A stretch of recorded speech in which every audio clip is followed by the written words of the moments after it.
Um dos motivos que eu gosto de estudar sobre colesterol é porque eu percebo como ainda a gente é ignorante nesse assunto. Eu aprendi, por exemplo, na faculdade que a coisa é muito simples.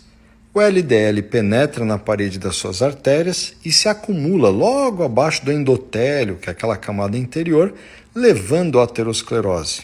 E quanto mais LDL, pior. E sendo inerentemente lesivo à artéria, o nosso objetivo enquanto médico seria diminuir seu número circulante.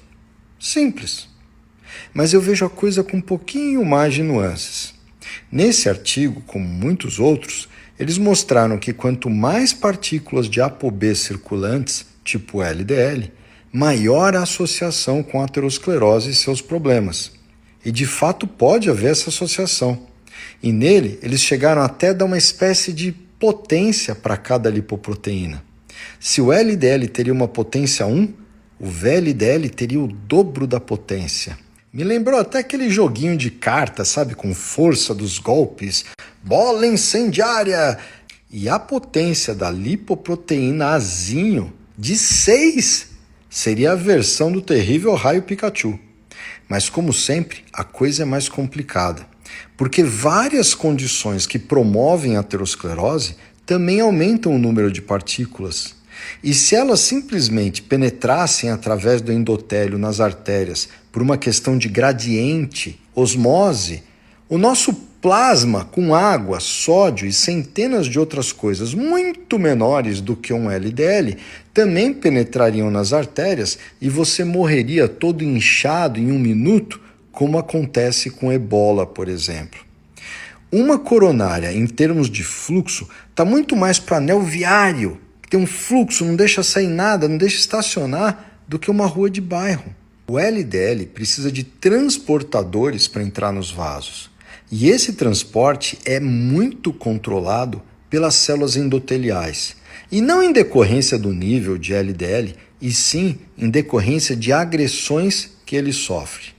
E quando ele manda o transporte aumentar, pode começar a existir um acúmulo de lipídios imediatamente abaixo do revestimento dos vasos, numa camada da artéria chamada íntima. Mas diferente do que 90% dos livros e artigos médicos sobre o tema mostram em seus desenhos, a íntima não é composta por uma camada fininha de células, e sim por 25 a 30 camadas, o que pode ser diretamente visto no microscópio ou até em ultrassom intravascular. E, curiosamente, o acúmulo desses lipídios começa pela extremidade oposta ao endotélio, mais distante da luz do vaso. E o colesterol, não tendo perna para se mover, como é que ele acumula de dentro para fora? O oposto do que mostram os diagramas.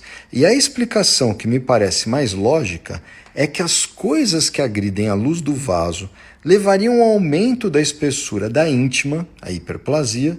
Ficando mais espessa, as células mais distantes da luz do vaso receberiam menos nutrientes e isso estimularia a proliferação dos vasos que nutrem essas artérias, penetrando nas suas paredes. São os vasa vasorum, ou ruas de bairro. E é neles que, quando as artérias são agredidas, que permitem esse processo de entrada, chupando LDL.